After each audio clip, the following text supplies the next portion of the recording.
Hello everyone, I'm Hafiz. And I'm Parkson. We are the fathers behind the podcast We Are Dads Too. We discuss everything from being an effective father to a good co-parent to our spouse. We also have guests and experts on our show to talk about the different aspects of fatherhood. Come and join us to discover more about our experiences as fathers because We are Dads Too. Click on the link below to follow us on Spotify.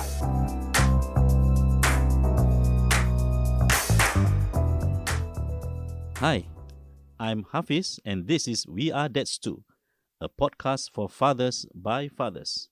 Each week, we will have conversations about different aspects of fathering. We will also be speaking with experts to get their opinions. Today, my co-host and I will be talking about... What is it today we're going to talk about? we are going to be talking about authoritative fathering. What does an authoritative father look like? What does he do? And how does he be an authoritative father? Yes, the word authoritative. Big word. Yes, and it's different from being an authoritarian, right? Yep. Please don't make it. Don't mix them up because sometimes people want to say I'm an authoritative father, but they end up saying it.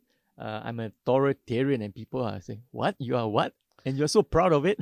So you're talking about a preferred way of parenting, right? Correct. And maybe you touch a bit also on what is it like to be an authoritarian father?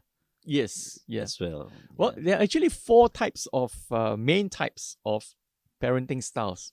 So we're talking about parenting styles. There are four main types that are most commonly accepted as the four main ways. The one of them is called the indulgent parent. Now, the indulgent parent is someone who basically has very low standards and expectations of their children. All right, they don't expect a lot, and they don't have a lot of rules for their children, and so they basically let the children be the boss to tell the parents what they want the parents to do and what the parents should not be doing. And these parents generally allow their children to be the boss, to give, to set the rules and all that, because they feel that if I am the child, I would not like to be told, do this, don't do this, this is right, this is wrong, and things like that. So because they feel that way, they said, well, if I'm the child and I feel that way, then I should not be doing that to my children. And that's why they become indulgent. So this is at the lowest spectrum of fathering when it talks about control and having influence over your child? It's about whether this is helpful for the child. Because when you do not have rules or standards or expectations of the child grow up with not knowing and understanding and learning how to live within certain boundaries. All right. So in other words, the child may lack self-discipline and self-control and things like that. So it's I wouldn't say it's at the bottom of the lowest form of parenting. No, they are just another form of parenting, which is not preferred because it does not develop in the child the necessary qualities like self-control and self-discipline. I also have another perspective to this. Mm-hmm. If you are dealing with older children and younger children, the approach has to be adjusted and different. Because older children, they probably want more authority over things that they do. I mean, for example, they're in their late teens, even after 20s, you must treat them like they are also part of the effort, like a partner, right? Yes, not rather than they are, you tell them you must do this, must do that, like a servant, disciplining them. So at that age, probably when they are more much older, you probably can be more indulgent in that way. Maybe the word is not so much that, but be a partner to them. The word is collaborative. Collaborative means, when you're collaborating with someone, you see that person as equal to you, all right? Not someone who is inferior to you, and also you don't want to see someone as superior to you, as an equal. So collaborative is a word and it's a concept that can be applied in parenting, where you see your child as an equal, especially a teenager. Now, this does not mean that you only apply this when your child becomes a teenager. Mm. Sometimes it's hard to tell, when do I begin to be collaborative? Yeah. So in fact, what studies have found is there are many advantages to start being collaborative with your child as early as possible. You see, because a child from day one is moving towards becoming an individual, becoming more independent, and having more and more autonomy. You know what's one of the first words that a child learns?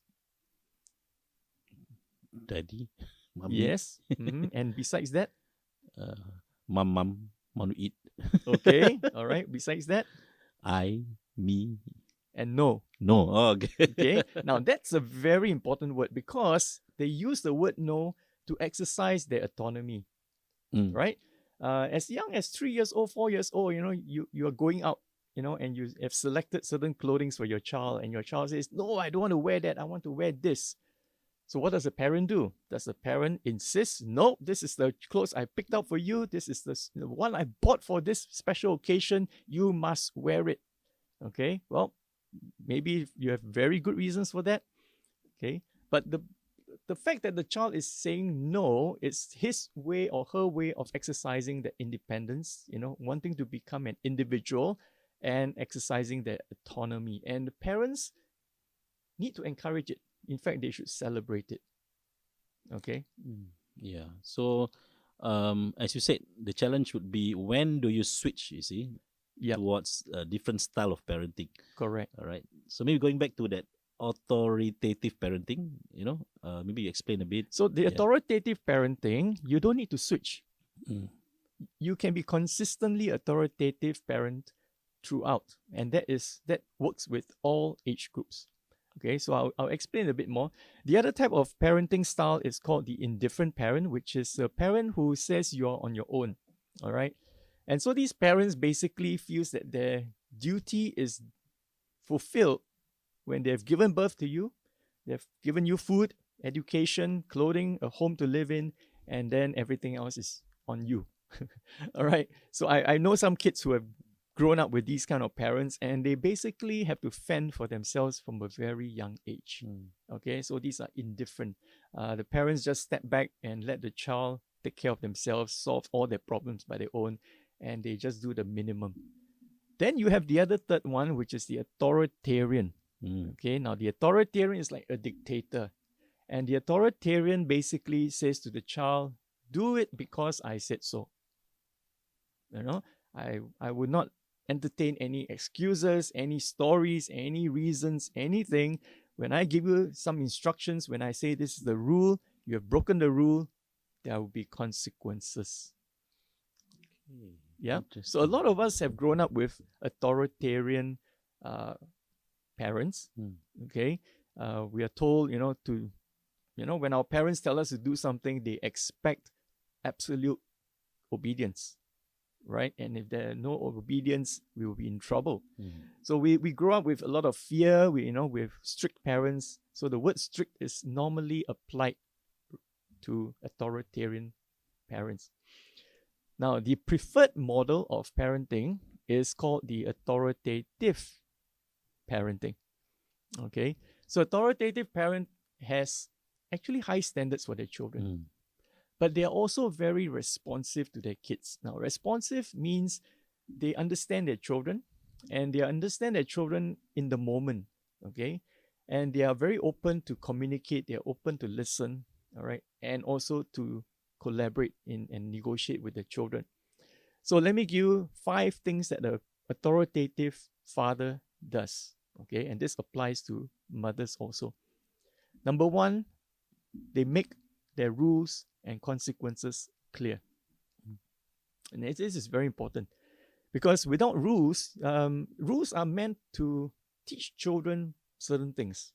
It can be, values, right and wrong, and things like that.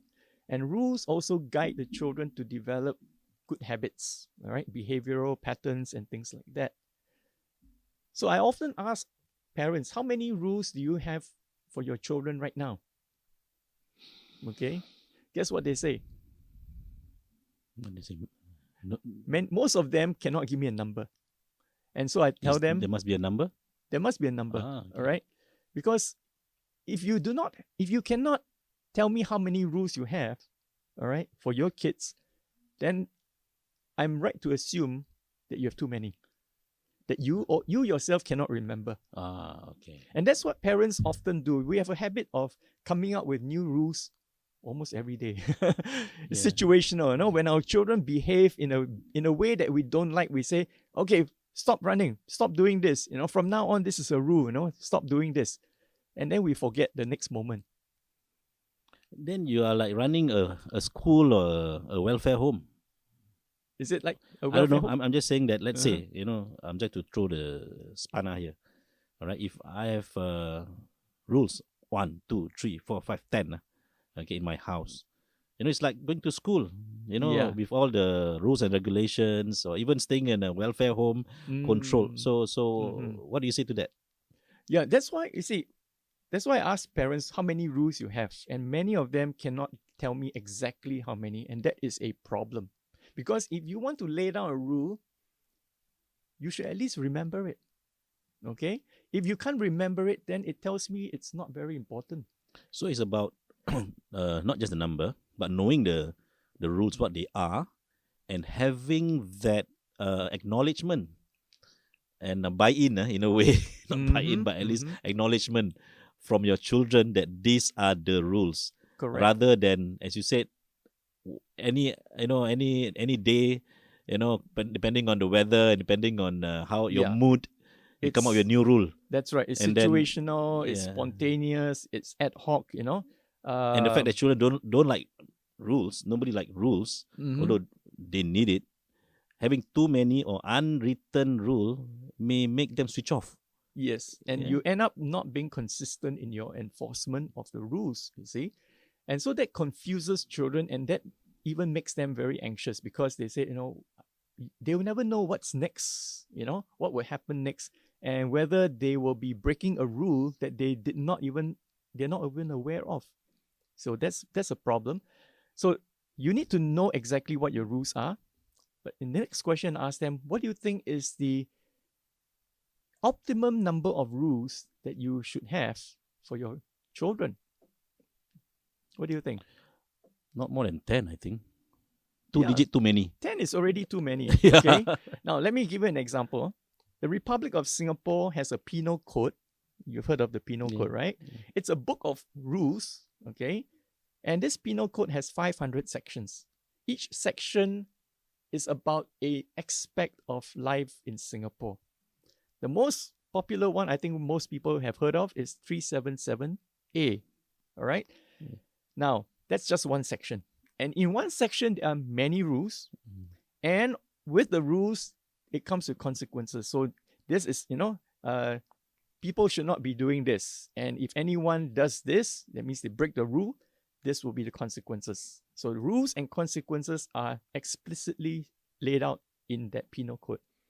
500 sections, that means there are more than 500 rules.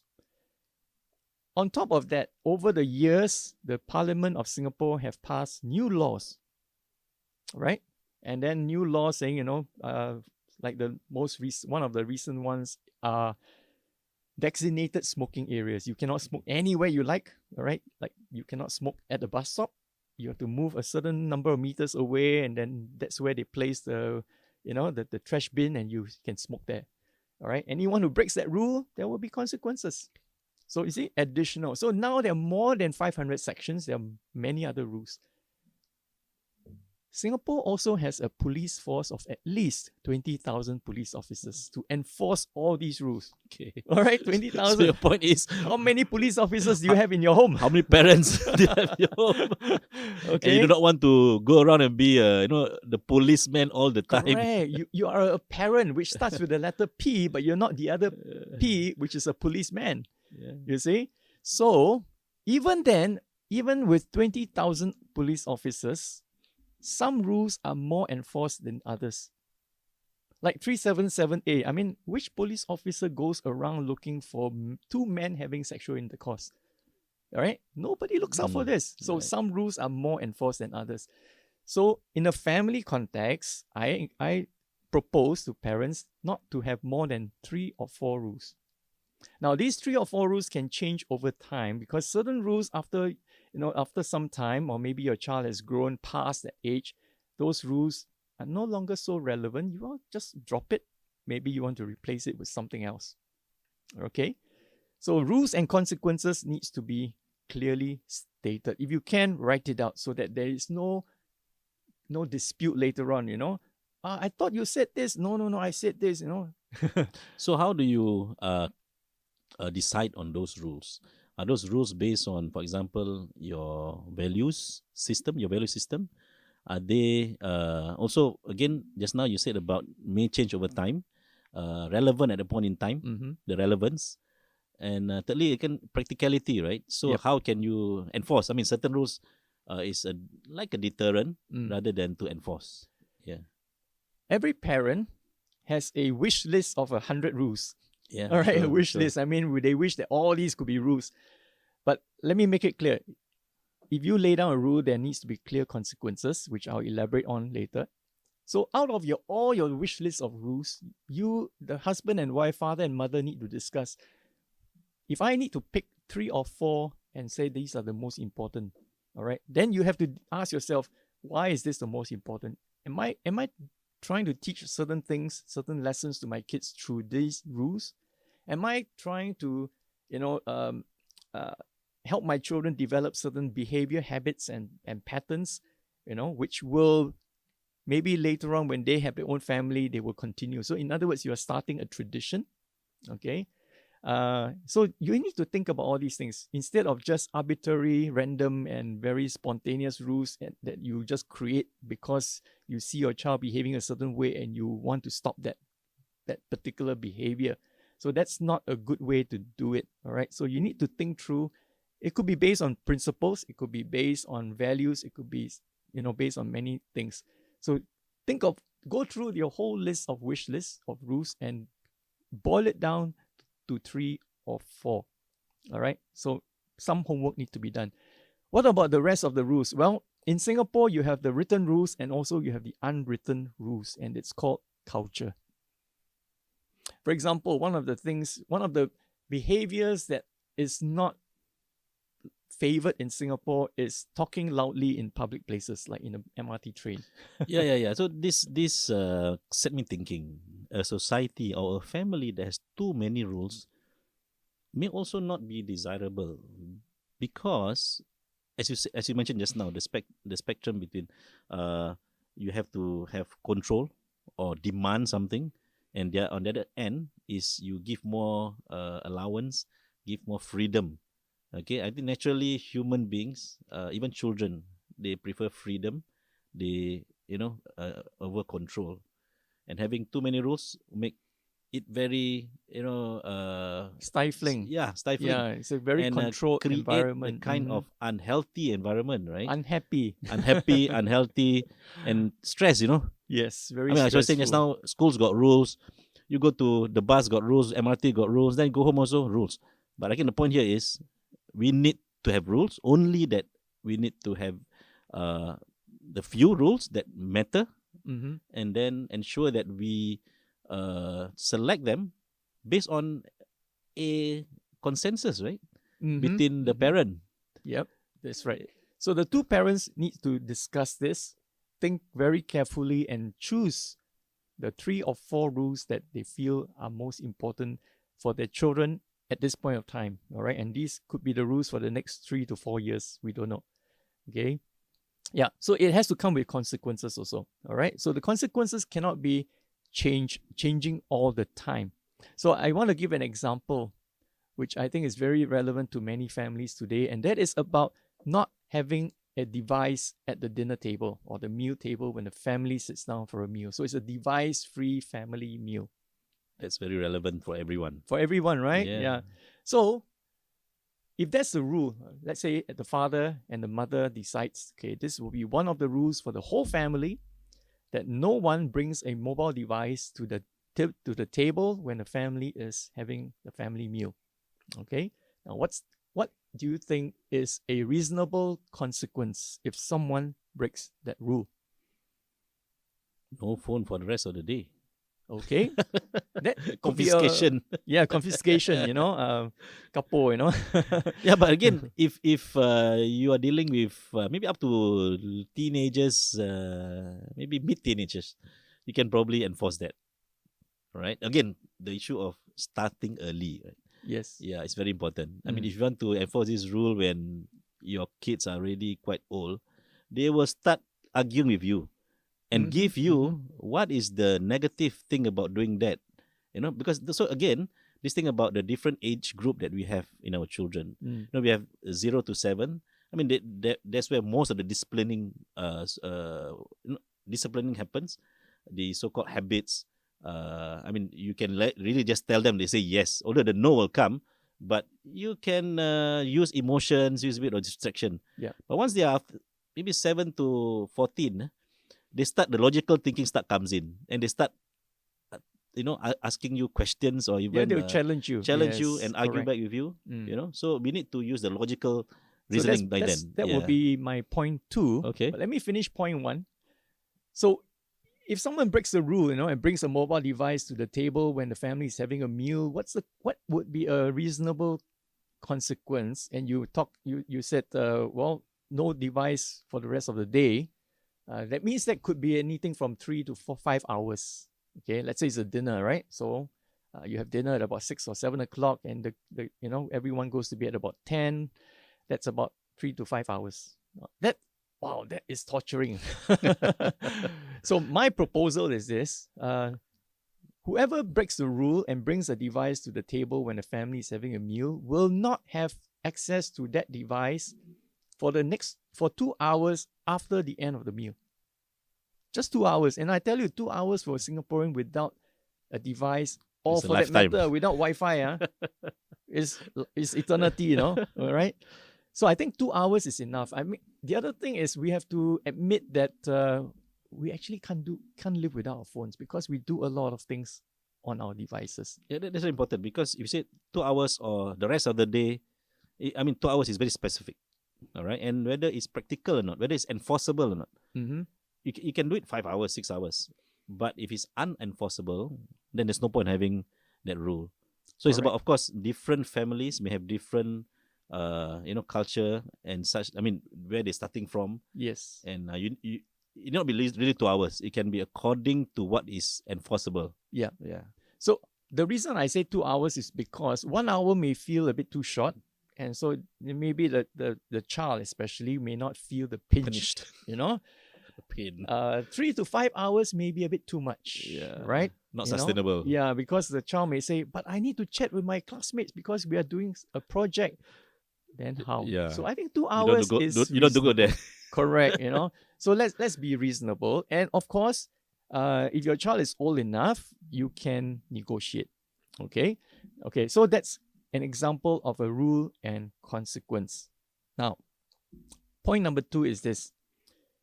You need to explain your rules and the consequence. Okay?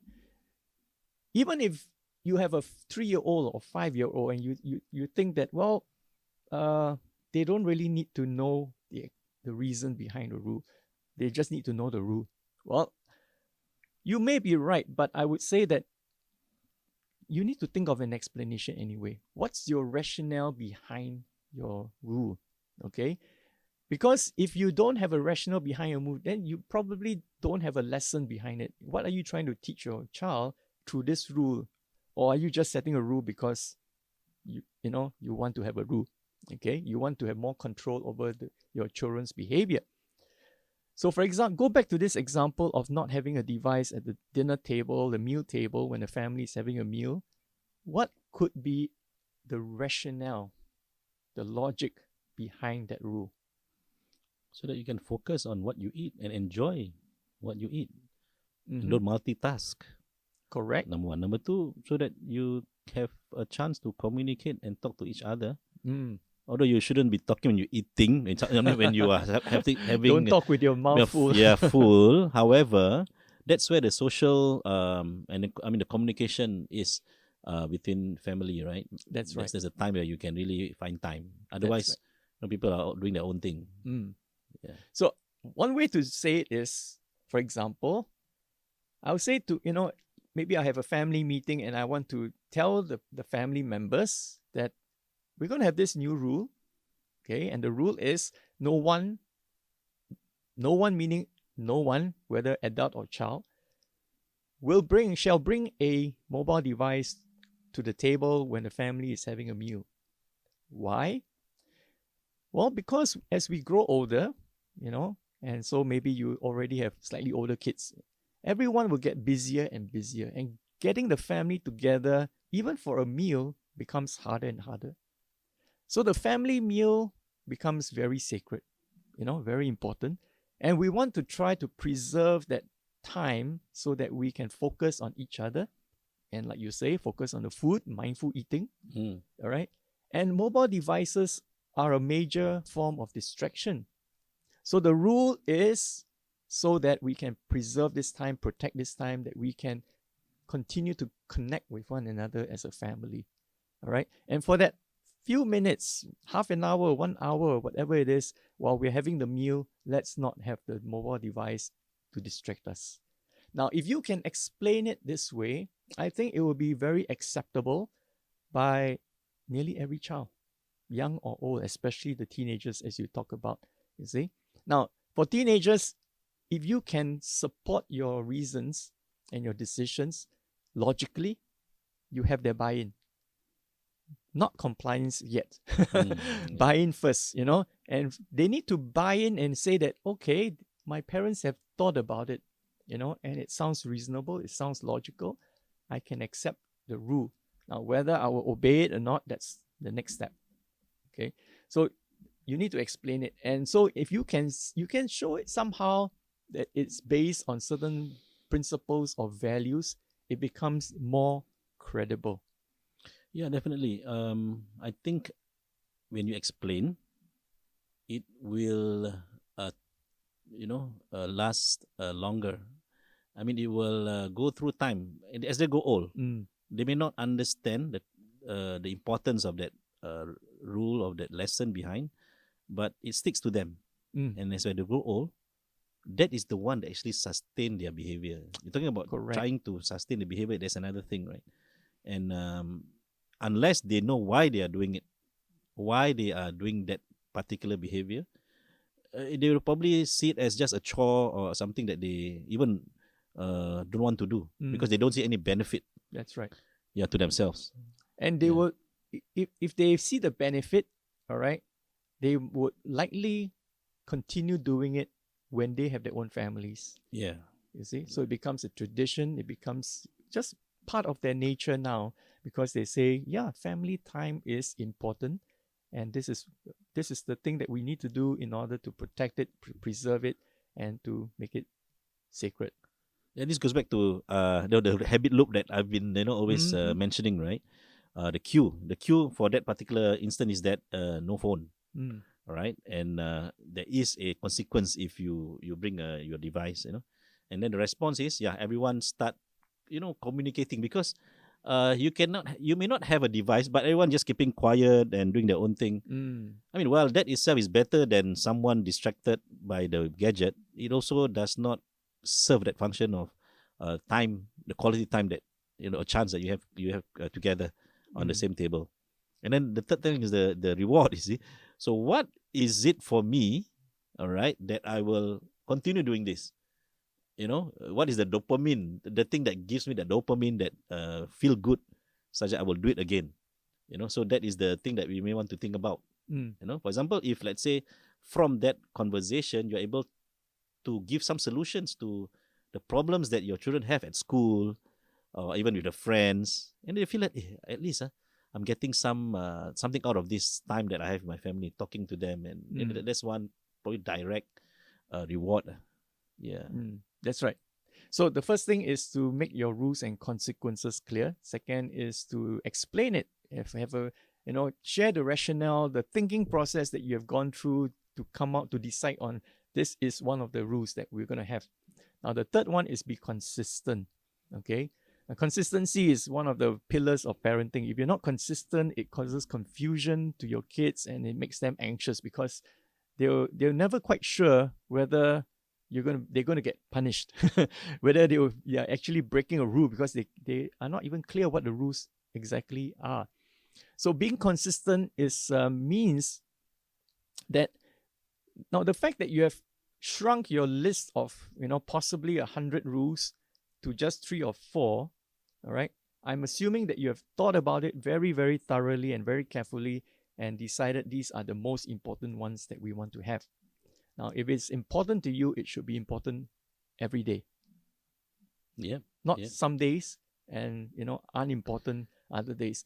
It should not depend on your mood and your energy level. Sometimes parents will say, today I'm really tired. Okay, I'll just close one eye.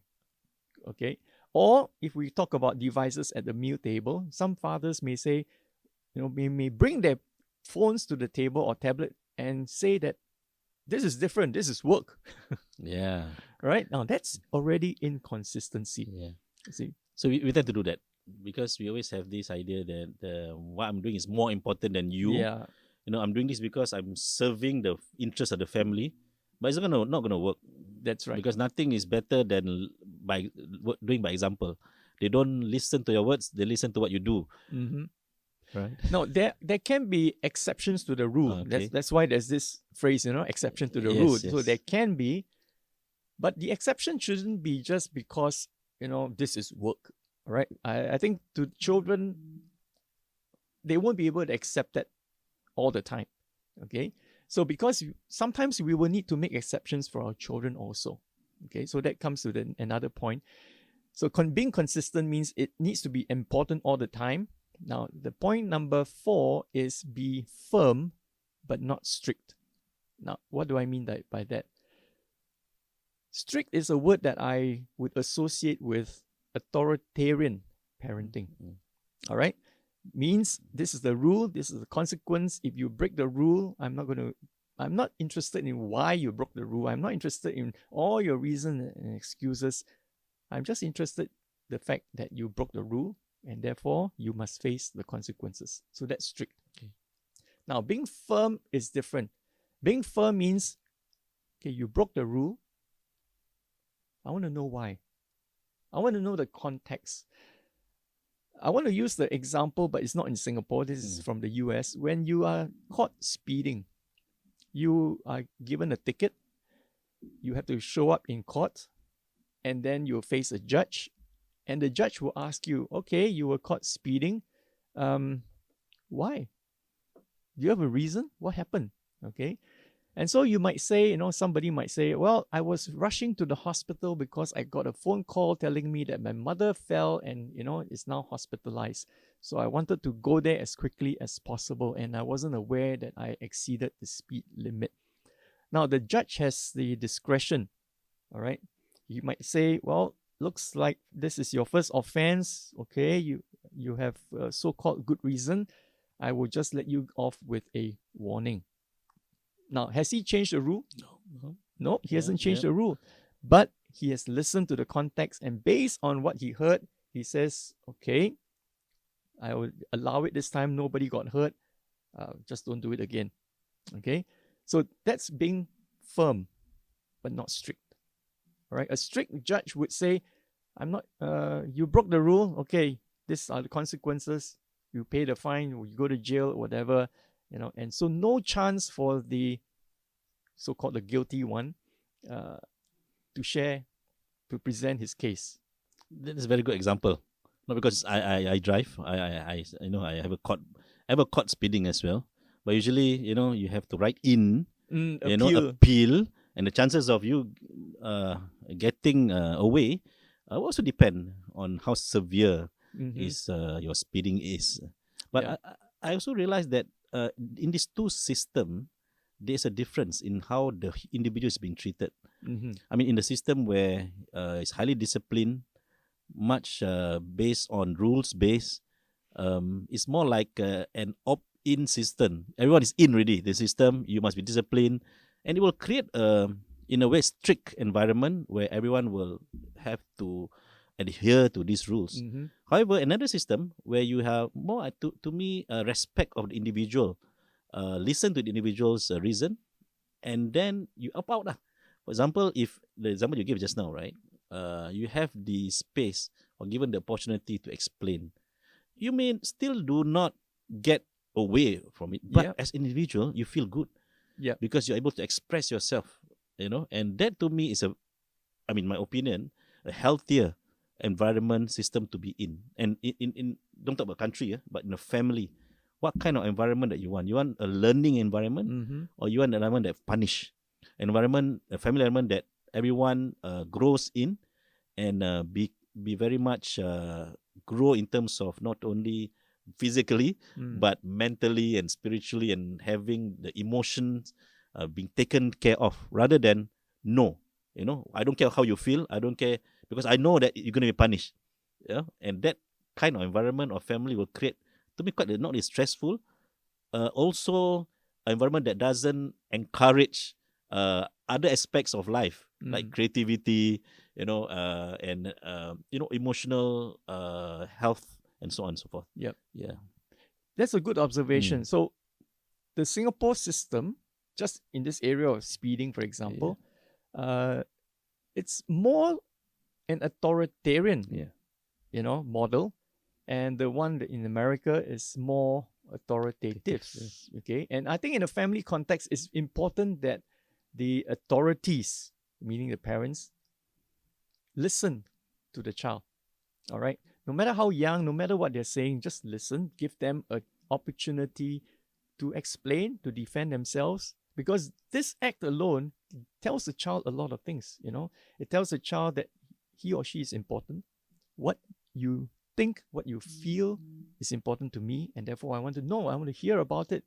And it gives the child a chance to learn how to defend himself, how to stand up for himself, you see. And all these are very important skills for the future when the child becomes an adult.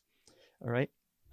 So I think this is one example. The difference between strict and firm. All right. An authoritative father is firm. All right. That means he's willing to listen and find out the context. Now, let me give you another example. A father has two sons, an older son, a younger son. All right. And he's at home. All of them are at home, and he's in his office at home, doing his work. And his two sons are playing in a separate room nearby. All of a sudden, he hears the younger son cry. And immediately, the father feels angry. Now, why does he feel angry? Something called shark music. Okay, now have you seen the movie Jaws? Yes, many years ago. Many years ago, and many times, right? Many times, yeah. And the iconic music. Can you still remember the music of Jaws? Ding, ding. Correct. Suspense. Suspense, yeah. There was this experiment that was done where this team of researchers invited a group of people to a little room, and they got the people to sit and watch a 1.5 minute slideshow. Okay, just visual, no audio. The slideshow was pictures of scenery, landscape, sunrise, sunsets, very nice, very soothing. And so at the end of that slideshow, they asked the audience, how did you feel? And all of them said, well, we felt very peaceful, enjoyed the pictures, the photos, and all that. And they were asked to watch the slideshow again, second time. But this time, there was some background music. And the background music was something like from the movie Jaws. And then at the end of it, they asked the audience, how did you feel this time? And all of them said, well, the same pictures. We like the pictures, but this time we felt like somewhere in the middle of the slideshow there will be maybe a horrifying picture, a photo of something terrible. So there was anticipation, anxiety. So that's what music alone can do to your mood, all right, and your mind to kind of make you anticipate something. So for this father, when he heard the younger son cry, immediately in his mind, he was saying something like, there he goes again. Now, he meaning not the younger son, but the older son. Because in the past, the older son had done things to the younger brother to make him cry. and the father remembers it. You know, children, we have track record, right? Yeah. Right? Some behavior patterns, and the parents just remember it. So when the younger son cried, the father immediately remembered, must be the older boy. He's doing it again, making the younger brother cry. It's already a judgment there. Correct. Judgment call. Correct. Yeah. It's a judgment call. Okay. And that's why immediately anger starts to rise up in him. So he stands up. He walks over to the children's room where they were playing. And what do you think he will do next? Let's call the elder one. Correct. Yeah. Scold the elder one. Or worse still, along the way, right, between his office and the children's room, he grabs newspaper, magazine, a belt, goes to the room, and immediately, without asking what happened, he spanks the older boy. Now, in this case, he just goes there and he realizes, oh, it's not what I thought it was. It's not the younger boy who made the older boy who made the younger boy cry. They were both playing. The younger one tripped and fell, hurt himself, and he started crying. So imagine the injustice that could have happened if the father just continued down that path, all right, and went ahead to scold or to beat the older one because of the sharp music that he played in his mind. Yeah, I thought this is a very useful story that can be applied in many instances. And this is happening a lot of times. It's repeated. Repeated, yeah. Okay. And becomes habit. Because once you are judging something even before getting the facts right, and facts can be distorted, yes. But again, once you have made that judgment, and then you make the wrong decision and action, it's difficult to pull away from that decision. Yes. I mean, you have done it. You have beat the child. You have scolded the child. You cannot undo it. Yeah, it's done. I mean, how many times can you say sorry to correct that, to heal the wound in that child, right? No amount of sorry or even ice cream can heal that wound, you know? So prevention is better than cure. All right, so that's number 4. Okay, be firm but not strict. Now, finally, number 5, avoid harsh punishment. Okay. Now, actually, I have a talk and the title of that talk is How to Discipline Without Punishment. Okay, so don't use punishment at all, because discipline, the word discipline, unfortunately, has become synonymous with punishment. You know, what's the best form of discipline? Is it spanking or timeout? Those are not discipline; those are punishments. So discipline is not punishment, and there is a way to discipline without using punishment at all. That's a separate talk. Okay, so harsh punishment is harsh because for 2 reasons. Number 1 is excessive. So earlier we talked about what's the consequence of bringing a device to the table when the family is having a meal. You said, okay, confiscate the device for the rest of the day. That could be excessive. So that's harsh. All right. So if the punishment is excessive to the child, it feels harsh.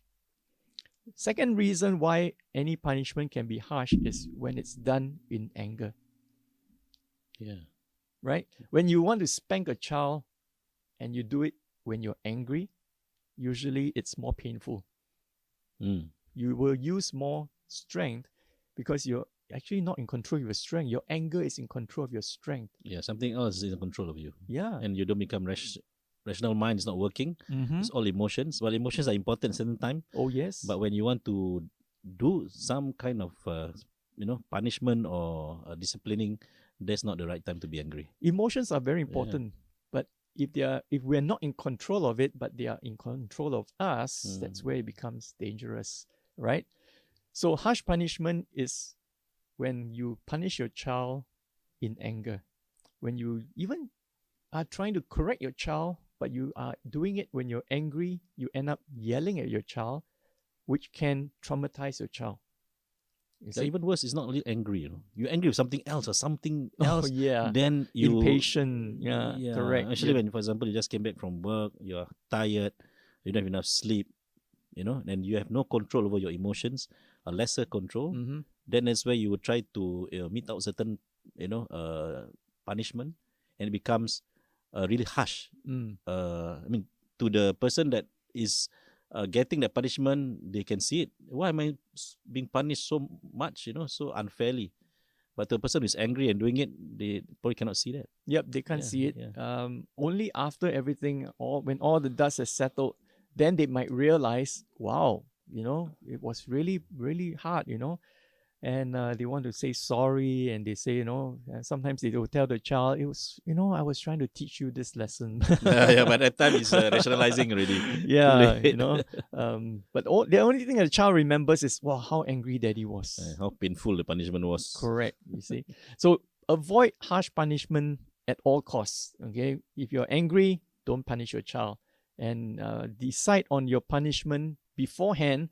That's why I say number one is you need to write down your rules and consequences so that you don't change it as you go along.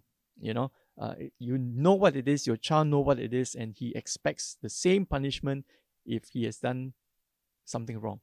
Okay, then it won't be harsh, it's not excessive, and you will not do it in anger. Now, there are many reasons why parents would punish their child in anger. Number one, as I mentioned, the child music. Okay, a kind of a prejudgment in their minds. Oh, this child has always been doing this, and here he's doing it again. Then, because you probably have tried to, you have punished the child for doing those things that you don't like him to do, and it seems to be not working, you get more upset, you get angrier, and you thought that by being angrier, it will bring about change in the child's behavior. It doesn't, and so that's one. Another reason why parents could have been, punish their children harshly is because they have their own needs. Parents have their own needs. Now, one example of a need of parents could have is they need to be right. Have you met such parents? The need to be right. Yeah. Yeah. I mean, this thing, something boils down to sometimes sense of insecurity rather than anything else. That's right. Yeah. I need to be right all the time. So when they're arguing with their children, there's a disagreement. I need to be right, so they'll keep arguing. Yeah. Right. And then that mindset is because, for example, I am the boss. Yeah. The boss is always right. Correct. I'm the parent here. How can I lose to my child? You see? And another need is for other parents is I need to appear to be in control, because especially in the public place and their children are misbehaving or throwing a tantrum, and they are very conscious about what others might be thinking about me. How come this parent is not having control over his children? Oh, I need to be in control. Yeah, that's quite normal. I mean, people usually don't know what's the full story about. How you treated the child before this, and this child has certain conditions. Yep. But sometimes we get influenced by what other people think about us, and that's sad. Sometimes if you're not aware, and we're trying just to serve other people's perception. Yeah, whereas sometimes that doesn't matter at all. It doesn't that matter person at all. probably just and we might be even wrong. They're not thinking about you. Precisely. So it's not even something which is, but it's reality. Most of us usually we are conscious of on what other people think about us, especially in societies and culture where face, face is very important, and so this is where all this ties in together. I don't want to lose face. I don't want people to think that I'm a bad parent. I'm not able to control my children. In fact, the word control should not be in parenting at all. Okay, that's another subject. Another reason why parents can tend to punish their children harshly is because of what Daniel Siegel, he's actually a doctor, but he has written this book called Parenting from the Inside Out. And he shares his own personal experiences and stories about how his past experiences in childhood and also in even recent years affects his parenting of his young son.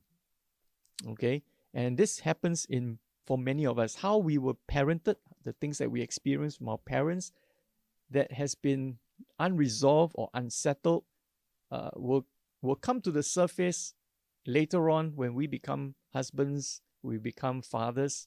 And when we experience certain similar situations, it triggers something from our past, it triggers the emotions, and it influences and affects how we parent and how we react at that moment. So this is called unresolved and unsettled issues from the past. Okay, we can just finish it. You want to cut later on? We can cut the video. Okay. How long is it? Really? Just 3 more minutes. Okay, good. Okay. So yeah, those are the possible reasons why parents can resort to harsh punishment. Okay, and this is where parents need to be self-aware. They need to ask themselves, okay, so what's making me behave like this? What's making me react or overreact? Okay, because if you don't deal with it, then it will just continue and repeat and repeat and repeat, and it will harm your child. Okay, so these are the 5 things that an authoritative father or parent does. So I hope that has been helpful.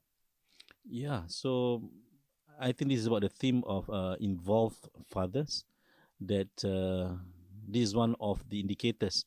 As an involved father, you have influence over your family, your children's lives, their behavior, and how they, react to things, and then become whoever the person that you want them to be. Unless, again, you believe in, no, I don't want to be involved as a father. I want my children to have all the freedom.